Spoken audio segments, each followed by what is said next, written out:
दोस्तों, स्वागत है आप सभी का बीएससी एंड एनएससी अड्डा में। जैसा कि आप सभी लोग जानते हैं, लगभग पूरी फरवरी से स्टॉक मार्केट नीचे गिर रही है। तो आप सभी लोगों को इसका रीज़न भी पता होगा, रसिया एंड यूक्रेन की वॉर की वजह से। और एक इसका दूसरा रीज़न ये भी है कि लगातार काफ़ी ज़्यादा मार्केट भागी थी पिछले एक साल में। अगर आप लोग पहले से स्टॉक मार्केट के साथ जुड़े हुए हैं, ट्रेडिंग कर रहे हैं या फिर इन्वेस्टमेंट कर रहे हैं, तो आप लोगों को ये बात अवश्य ही ज्ञात होगी कि एक बहुत ज़्यादा रैली के बाद एक डाउन साइड जरूर आती है। तो ये समझिए कि ये रीज़न हो गया वॉर, और उसी के कारण इसको मौका मिल गया, मार्केट नीचे गिर गई काफ़ी ज़्यादा, मजाक मजाक में कुछ ज़्यादा ही नीचे गिर गई है। तो लेकिन आप डरे नहीं इस बात से। अगर आप पिछले रिकॉर्ड्स उठाकर देखेंगे तो जब भी मार्केट नीचे गिरी है तो उसके बाद काफ़ी ज़्यादा बाउंस बैक हुआ है। टाइम ज़रूर लगेगा लेकिन बाउंस बैक होगी।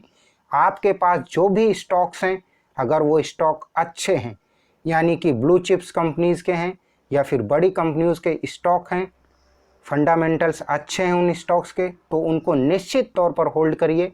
चाहे वो स्टॉक 10% गिरे हों या 20% या 30% या 40%, उन स्टॉक्स को आप होल्ड कर लीजिए।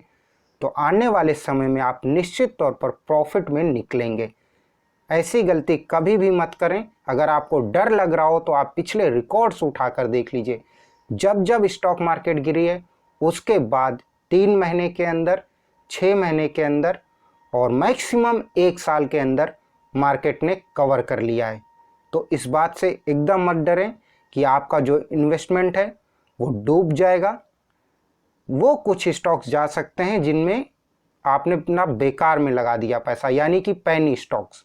आपने ज़बरदस्ती उन स्टॉक्स को ले लिया सिर्फ और सिर्फ रैली को देखते हुए। तो ऐसी गलती कभी भी मत करें। कोई भी स्टॉक लें, उसके बारे में एनालिसिस करें, उसके फंडामेंटल्स चेक करें, उसकी ग्रोथ देखें, कैश फ्लो चेक करें, प्रमोटर्स की होल्डिंग देखें, म्यूचुअल फंड्स की होल्डिंग देखें, तब आप उसमें इन्वेस्टमेंट करें। चाहे आप उस स्टॉक में 1000 रुपये का इन्वेस्टमेंट कर रहे हो या 10,000 का या फिर 1 लाख का। तो दोस्तों, इस बात का अवश्य ध्यान दें कि मार्केट जब भी नीचे गिरी है उसके बाद उसने जब उठना शुरू किया है तो रॉकेट की तरह ऊपर भागी है।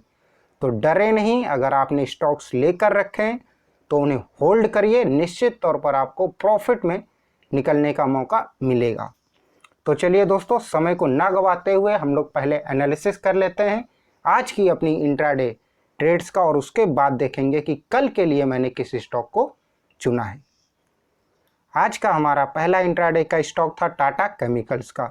इसे बाय करना था 865 पर और शॉर्ट सेल करना था 857 पर। अब जैसा कि आप अपनी स्क्रीन पर देख पा रहे हैं, यह स्टॉक ओपन हुआ था 844 पर और इसने हाई मारा 857.10 का। तो दोस्तों, इस तरह से इस स्टॉक में आपको बाय करने का मौका नहीं मिला होगा, लेकिन दोस्तों आपको इस स्टॉक में शॉर्ट सेल करने का मौका अवश्य ही मिला होगा। जैसा कि आप अपनी स्क्रीन पर देख पा रहे हैं, यह स्टॉक सुबह गैप डाउन ओपनिंग हुई और उसके बाद काफ़ी ज़्यादा तक गिरा, लगभग 830-20 के आसपास तक ये गिर गया था। और उसके बाद इसने फिर से बाउंस बैक किया और हाई मारा 857.10 का, और उसके बाद इसने अपने शॉर्ट सेल साइड के सभी टारगेट्स को अचीव किया। अब जैसा कि आप अपनी स्क्रीन पर देख पा रहे हैं, इस स्टॉक को शॉर्ट सेल करना था 857 पर, और आपका पहला टारगेट 854 का और दूसरा टारगेट 851 का था। और इस स्टॉक ने लो मारा है आज 831.10 का। तो दोस्तों, इस तरह से इस स्टॉक ने अपने शॉर्ट सेल साइड के दोनों टारगेट्स को अचीव किया और उसके बाद भी काफ़ी नीचे तक गिरा। तो उम्मीद करता हूं कि जिसने भी इस स्टॉक में ट्रेड डाला होगा, निश्चित तौर पर वो प्रॉफिट में रहा होगा। और आज का हमारा दूसरा स्टॉक डीएलएफ का था। इसे बाय करना था 332 पर और शॉर्ट सेल करना था 324 पर। अब जैसा कि आप अपनी स्क्रीन पर देख पा रहे हैं, यह स्टॉक ओपन हुआ था 318 पर और इसने हाई मारा था 320.5 का। तो दोस्तों, इस तरह से इस स्टॉक में भी आपको बाय करने का मौका नहीं मिला होगा, लेकिन दोस्तों इस स्टॉक में आपको शॉर्ट सेल करने का मौका अवश्य ही मिला होगा, क्योंकि इस स्टॉक को मैंने शॉर्ट सेल करने के लिए बोला था 324 पर, और आपका पहला टारगेट 322 का और दूसरा टारगेट 317 का था। अब जैसा कि आप अपनी स्क्रीन पर देख पा रहे हैं, इस स्टॉक ने लो मारा आज 306 का। इस तरह से दोस्तों यह ट्रेड भी एक जैकपॉट ट्रेड साबित हुई। उम्मीद करता हूं कि आप सबों ने इस ट्रेड में पोजीशन बनाकर प्रॉफिट बुक किया होगा। तो चलिए दोस्तों, अब हम लोग देख लेते हैं कि कल के लिए मैंने किस स्टॉक को चुना है। कल का हमारा इंट्राडे का स्टॉक रहेगा रामको सीमेंट का। जैसा कि आप अपनी स्क्रीन पर देख पा रहे हैं, ये एक मैजिकल ट्रेंड लाइन है जो पिछले कई दिनों से एक स्ट्रॉन्ग सपोर्ट का काम कर रही है।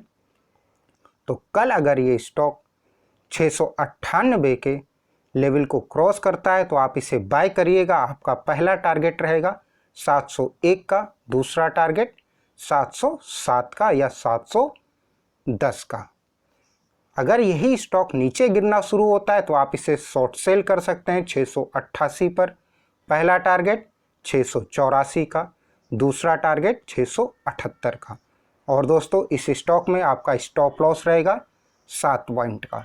तो कल का हमारा इंट्राडे का स्टॉक रामको सीमेंट बाय करेंगे 698 पर, पहला टारगेट 701, दूसरा टारगेट 707, शॉर्ट सेल करेंगे 688 पर, पहला टारगेट 684, दूसरा टारगेट 678, स्टॉप लॉस 7 पॉइंट।